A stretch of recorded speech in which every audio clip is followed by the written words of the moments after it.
예수님이 제자들을 산에 부르고 그 산에서 제자들에게 가르침을 주시면서 세상의 빛과 소금으로 살라고 말씀하시면서 몇 가지 도덕적인 말씀을 하셨습니다. 살인하지 말라 그랬지만 나는 너희에게 말하노라. 성내지 말라, 화내지 말라. 간음하지 말라 말했지만 너희는 음욕을 품어서는 안 된다. 맹세하지 말라, 맹세를 지키라고 말했지만 나는 너에게 말한다. 예는 예, 아니면 아니요라고 말해라.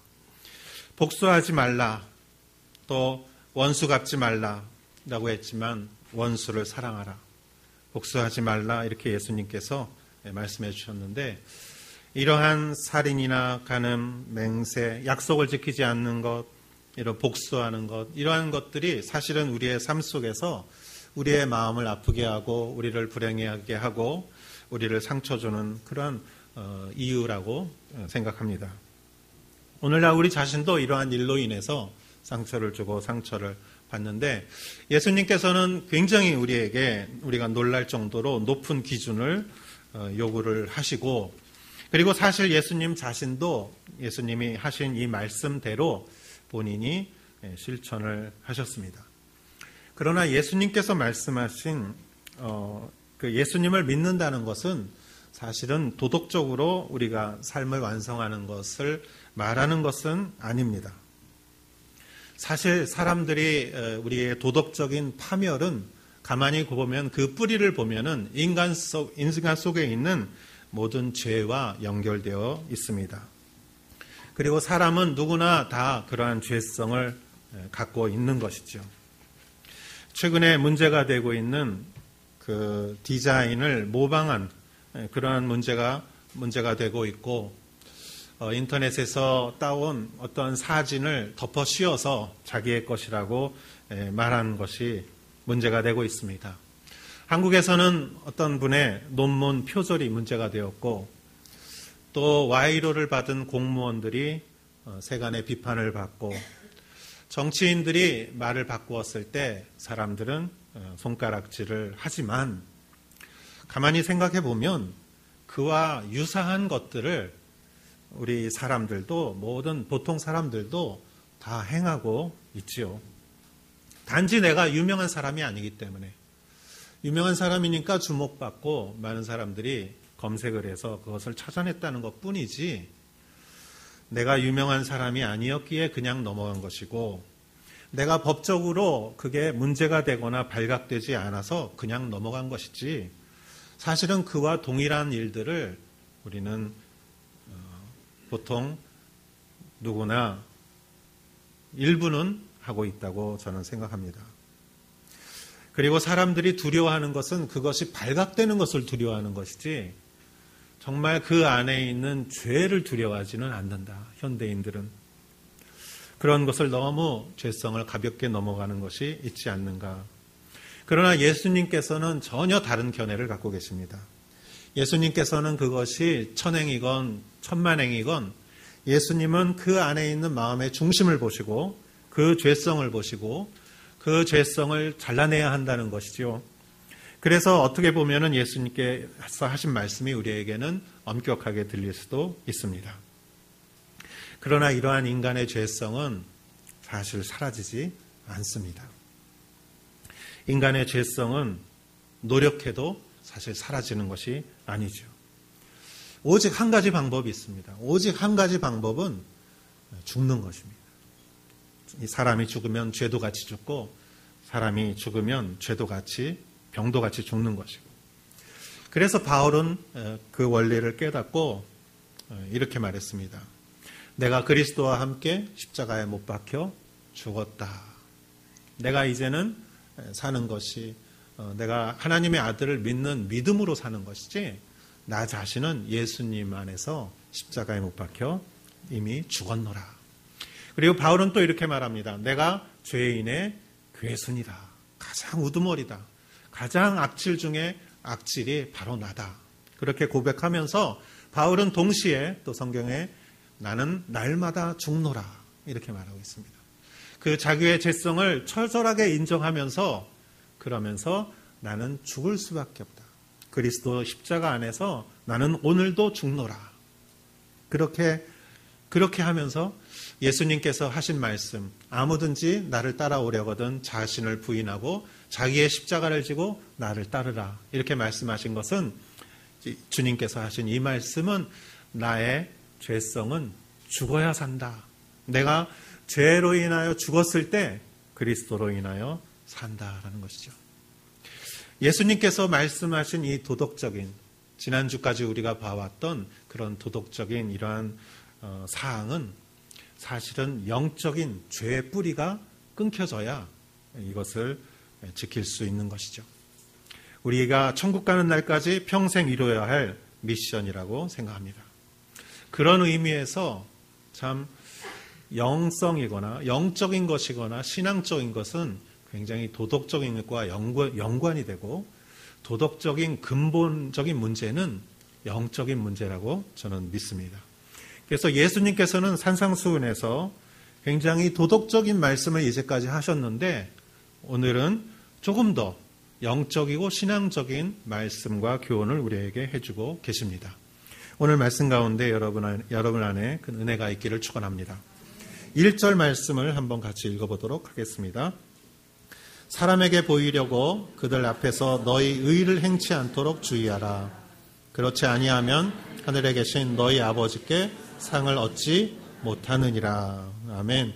예수님께서 6절에 사람에게 보이려고 그들 앞에서 너희 의를 행치 않도록 주의하라.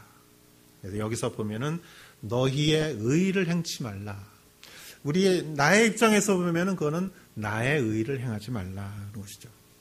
나의 의라는 것은 무엇입니까? 여러분, 제가 창세기에서도 몇 번 강조했던 말씀이죠. 나의 의란 내가 정하는 선악이죠. 내가 선하다 악하다 하는 정하는 기준이 그것이 바로 나의 의지요. 창세기 3장에 하나님께서 에덴 동산에 그 나무를, 생명나무와 선악과를 만들어 놓으시고, 그리고 선악과의 열매를 먹지 말라고 하나님께서 말씀을 하셨죠. 그리고 그 선악과의 열매를 인간이 동산 중앙에 있는 그 뱀의 유혹에 의해서 그 열매를 먹었어요. 그럴 때 나의 의가 그때 들어왔습니다. 하나님이 결정하시는 의가 아니라, 선악이 아니라 나의 선악이 들어왔을 때 사람은 자신을 부끄럽게 여겼다고 말씀드렸습니다. 사람은 선악과를 먹은 이후에 자기 의를 갖게 되었고, 그것이 모든 분쟁의 원인이라고 말씀드렸습니다. 부부싸움도 마찬가지죠. 내가 의롭다고, 내가 선악이라고 생각하는 기준대로 아내가 따라왔으면 좋겠고, 아내는 내가 선악이라는 기준대로 남편이 따라왔으면 좋겠고, 그래서 자기의 의로 사람은 분쟁을 하게 되는 것인데, 그러한 의는, 하나님의 의는 완전한 의지만 사람의 의는 완전하지 못한 불완전한 의입니다. 우리가 음식도 상한 음식을 먹으면은 그 몸이 상하듯이, 의도 하나님의 의에는 우리가 마음이 상하지 않아요.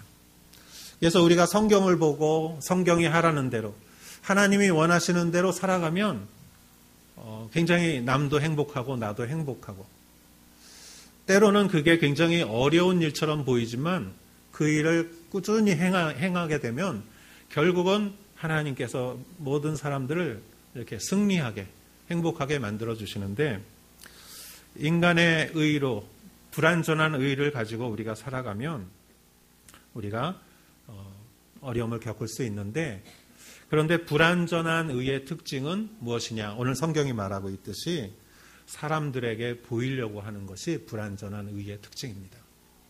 그래서 사람들에게 보이려고 하지 마라.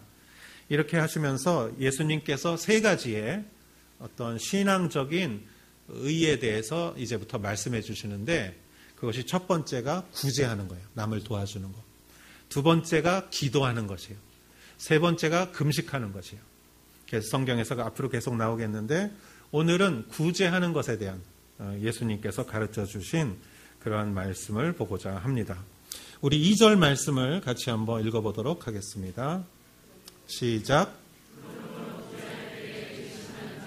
사람에게 영광을 얻으려고 회당과 거리에서 하는 것 같이 너희 앞에 나팔을 불지 말라. 진실로 너희에게 이르노니 저희는 자기 상을 이미 받았느니라. 아멘.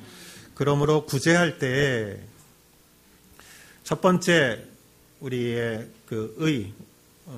구제란 참 중요한 것이죠. 소중한 것이고 하나님이 기뻐하는 것입니다. 남을 돕는 것이고 타인을 기쁘게 하는 것이고. 그런데 여러분, 의외로 남을 돕는 게 어렵습니다. 여러분, 남을 도와본 적이 있으신 분은 그게 어렵다는 것을 아마 경험을 하셨을 거예요. 왜냐하면 도움을 받는다는 것은 물질적으로나 환경적으로 약자일 수가 많습니다. 약자인 경우가. 그렇지만 여러분, 그 약하다는 것을 본인 스스로가 받아들이기가 쉬운 감정이 아닙니다. 여러분, 그렇죠? 내가 약하다. 내가 굉장히 어떤 면에서 굉장히 약하다는 것을 사람은 자존심이 있어서 그것을 스스로 받아들이는 것이 쉬운 것이 아니죠. 그리고 그런 가운데에서 사람은 때로는 교만해질 수도 있어요. 여러분, 약한 사람도 약자의 교만이 있을 수가 있어요. 내가 약하기 때문에 남이 당연히 도와줘야 된다고 이렇게 말할 수가 있어요. 그런 건 아니죠. 도와주면 고마운 것이죠. 당연하다고 생각하고 그것이 권리라고 생각하는 것은 약자의 교만일 수가 있어요. 그러나 또 정반대로 나가면은 사람이 비굴해질 수 있어요. 내가 약자기 때문에 사람은 비굴해질 수가 있습니다. 약자가 된다는 것은 참 많은 위험에 구렁텅이에 빠질 수 있는 가능성이 있는 것이에요.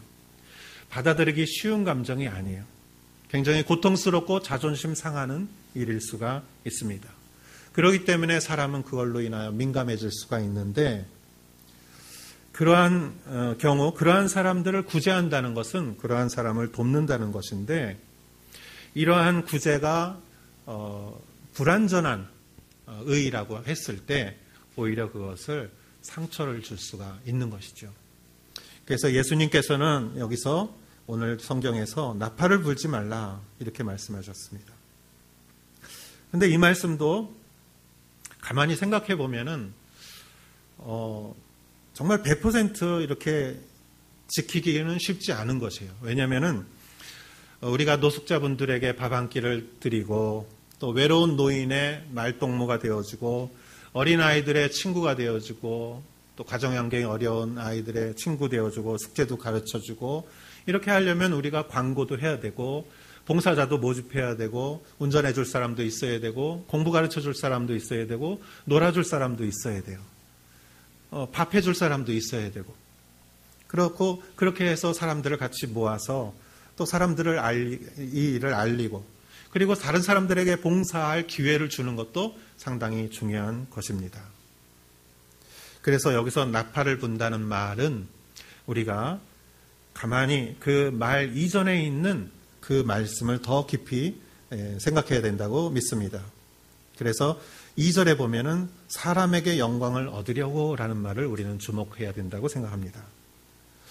그렇기 때문에 우리가 광고도 할 수 있고 알릴 수도 있지만 중요한 것은 무엇이냐? 우리가 사람에게 영광을 얻으려고 하는 것이다. 그것을 우리가 조심해야 된다라는 것이죠. 돕는 것도 어렵고 도움 받는 것도 어렵고 사람이 아니라 하나님의 영광을 돌리는 그러한 구제가 되어야 하는데 그러기 위해서 제가 묵상하면서 3가지를 생각해 보았습니다. 첫 번째, 우리가 돕는 모든 것들은 그 은혜의 그 개념을 서로 돕는 사람도 도움받는 사람도 은혜라는 개념을 서로 잘 알고 있어야 한다라는 것입니다. 6년 전에 제가 그 DTS, 그 유스 위드 미션에서 DTS를 받고 2개월간 아우리치를 갔는데, 제가 미국으로 갔습니다. 그래서 2달 동안 그 15일씩 해서 4군데의 아우리치를 다니면서 주로 한 일이 무엇이냐면은 그곳에 이렇게 어려운 분들, 노숙자들을 도와주고 그러한 먹을 것을 나눠주는 그러한 일을 했습니다. 그러면서 제가 느낀 것은 한국이나 일본이나 이런 동양적인 사고를 가지신 분들은 이렇게 받으면서 되게 좀 미안하거나 아니면 조금 자존심 상하는 그러한 모습을 갖고 있는데, 미국에서 이렇게 물건을 줄 때 그 받는 사람들은 전혀 그러한 모습이 없다는 것을 제가 이렇게 느꼈습니다. 그래서 왜 그럴까? 왜 이렇게 당연히 이렇게 받을까 생각해 봤더니, 미국이란 나라는 기독교 국가고 기독교 정신에 입각해 있기 때문에 그 나라 뿌리 깊은 곳에 은혜의 개념이 있다라는 것을 깨달았습니다. 은혜라는 것은 무엇입니까, 여러분? 안 갚아도 되는 게 은혜고, 갚을 수 없는 게 은혜고, 은혜는 그냥 받아서 좋은 게 은혜예요. 주는 사람도 거기서 끝이에요. 그 다음엔 없어요. 그래서 선물 주면 받으면 끝이에요. 돌려줄 필요가 없어요. 저희 아이한테 선물 주면 한 번도 돌려주지 않더라고요. 부모한테. 그게 은혜예요, 그냥. 근데 미국 사회에는 기독교 정신은 바로 그러한 은혜의 정신이 있다고 생각합니다. 그래서 물론 그 사람들도 땡큐 하죠. 땡큐 하고 가지만 당연한 듯이 조금도 자존심이 상하는 그러한 모습을 보이지 않는 모습을 보면서 참 기독교 정신이라는 것이 이렇게 소중한 것이구나 하고 느꼈습니다. 은혜라는 것은 하나님의 은혜, 하나님이 주시는 은혜. 돕는 사람도 하나님의 영광을 위해서 돕는 것이고, 도움받는 것이고, 도움받는 사람도 하나님의 영광을 위해서. 이러한 은혜의 개념을 우리가 잘 이해하는 것이 중요하지 않나 생각했습니다. 두 번째, 하나님께 영광이 되는 구제란 사람에게 보이는 것보다 하나님이 보고 계시다고 믿는 그러한 구제 행위라고 믿습니다. 지금 제가 얘기했던 그 몇 주 동안의 봉사를 제가 하면서 특별히 그 LA에서 그 다운타운 옆에 있는 그러한 아주 슬럼가를 거기서 2주일 동안 저희가 생활을 하면서 도와주었는데, 거기에 이런 많은 미션들이 있습니다. 미션 단체들이 굉장히 많이 있고, 그곳에서 이렇게 준비해 놓은 것들을 우리가 예배를 같이 드리고, 먼저 예배를 드리고, 예배가 끝나고 나서 그것을 나눠드리고 또 밥을 먹고 했는데, 나눠드린 물건을 정리하고 이렇게 봉투에다 넣으면서 보니까 아주 그 통조림이나 야채나 그 비품을 다 보면은 그 슈퍼마켓에서 사는 물건하고 똑같아요. 도와주는 것이라고 해서 하나도 상한 물건이나 그 기갱이 뭐죠? 그 기한이 지난 것을 주는 일이 없었습니다.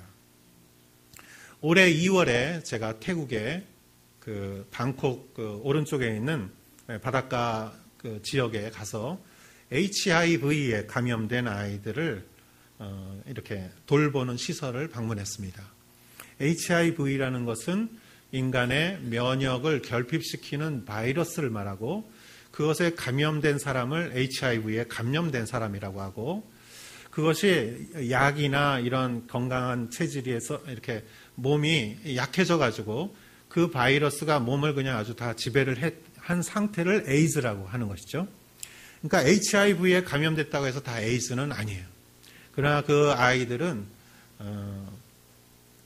이렇게 주로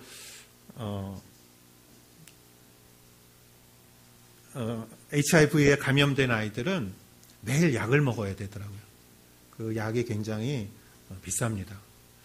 그런데 제가 그곳을 방문해서 놀란 것은 그 동네에서 제일 좋은 건물이, 제일 깨끗하고 제일 예쁜 건물이 그 시설 건물이었어요.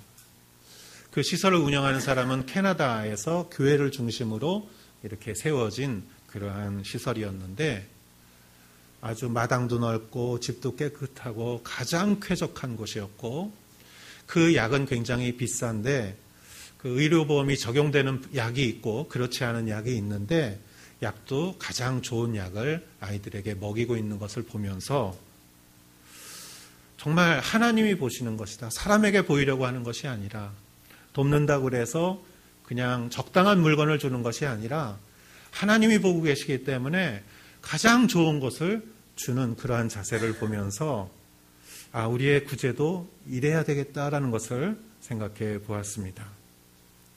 세 번째는 우리가 될 수 있다면 도움받는 사람들이 모르게 도와주는 것이 중요하다고 생각했습니다. 연탄길의 저자 이철환 씨라고 여러분들 아시는 분들은 잘 아실 겁니다. 이분이 적은 그 책 중에 곰보빵이라는 책이 있는데 그 책을 읽으면서 제가 굉장히 감동된 부분이 있어서 여러분에게 그 내용을 좀 말씀드리고자 합니다. 짜장면 가게를 운영하는 어느 부부의 가게에 몇 명의 아이들이 왔습니다. 작은 여자아이가 자기보다 더 어린 동생들을 데리고 와서 짜장면을 2개를 시켰습니다. 얘기를 들어보니까 그 아이들이 서로 얘기하는 것을 보니까 그 아이들은 부모님이 안 계셨습니다. 그리고 남동생의 한 명이 생일을 맞이했고 누나가 동생들을 데리고 짜장면집에 왔는데 아마 돈이 모자랐겠죠? 2개만 시키는 것이었습니다. 그리고 동생들에게 그 누나는 자기는 배가 아파서 못 먹겠다고 이렇게 말하면서 동생을 먹이고 있었습니다. 그 모습을 유심히 보고 있던 가게 여주인은 큰아이의 이름을 부르면서 그 아이의 이름이 인혜였다고 그래요. 너 인혜 아니니? 모르겠니? 영선이 아줌마.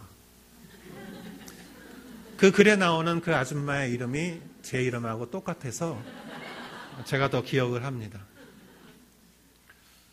제 이름이 여자 이름이 많습니다. 나 너의 엄마 친구야. 너 어려서 잘 모르겠구나. 옛날에 같은 동네 살았어. 엄마하고 내가 얼마나 친했는데. 그러면서 내가 더 맛있는 거 더 갖다 줄 테니까 여기 먹고 있어 하면서 탕수육하고 맛있는 것을 더 갖다 주었습니다. 그 아이들이 다 먹고 기분 좋게 돌아가는 뒷모습을 보면서 남편이 아내에게 물었습니다. 아니, 아는 아이들이야? 아니요. 그럼 왜 안다고 그랬어? 그 애들에게 공짜로 준다면 자존심이 상했을 것이니까 아는 사람이라고 했죠. 그럼 그 아이 이름은 어떻게 알았어? 애들이 크게 얘기하니까 들렸죠. 그래서 큰 아이의 이름이 인혜인 것을 알았습니다. 아빠, 엄마 없는 아이들이라고 해서 무턱대고 그냥 음식을 주면 아이들이 상처받을지 모르잖아요. 그리고 엄마 친구라고 하면 아이들이 또 올 수 있고요.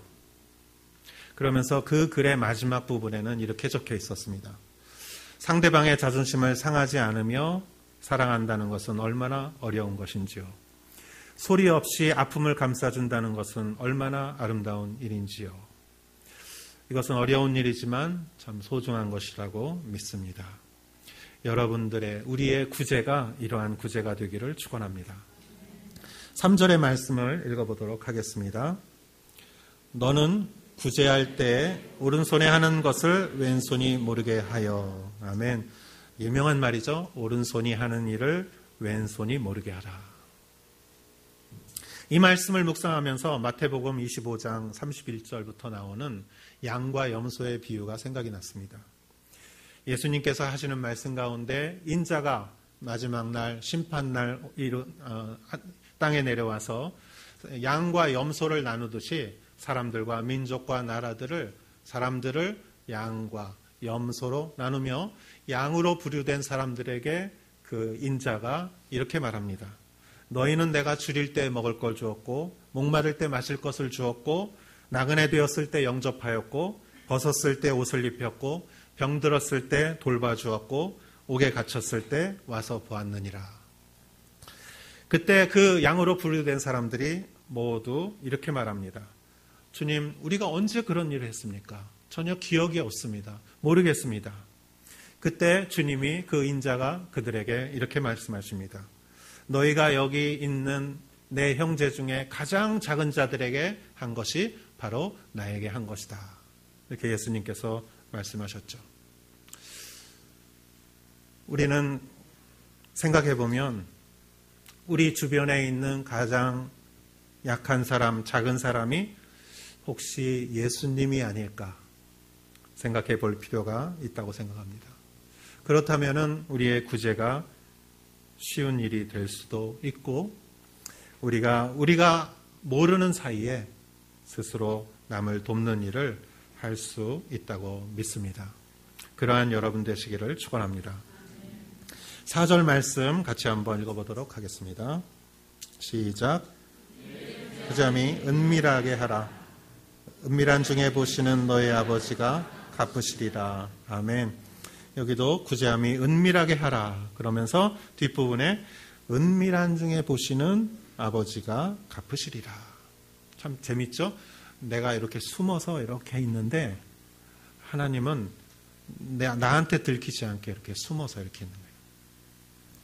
여러분 사진을 보면은 누가 사진을 찍고 있는데 그 사진 찍고 있는 걸 누가 또 찍는 게 있죠.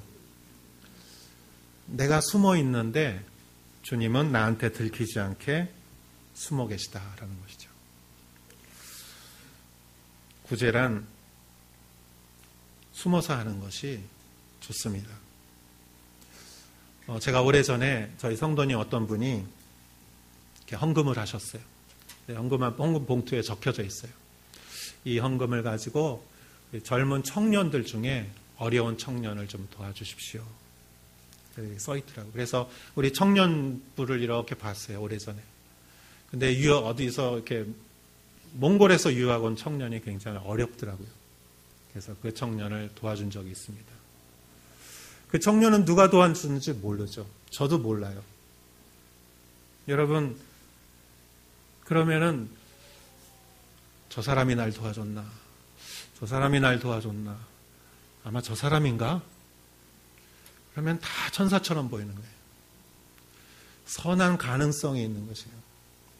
모르게 하는 것은. 그런데요, 여러분 반대도 있습니다. 누가 그러던데 당신 이렇대 하면서 굉장히 쓴 소리를 한다면 저 사람이 나한테 저랬나? 저 사람이 나한테 저 말했나? 저 사람이 나한테 저 말했나? 다 나를 비난하는 사람처럼 들릴 수도 있을지 모릅니다.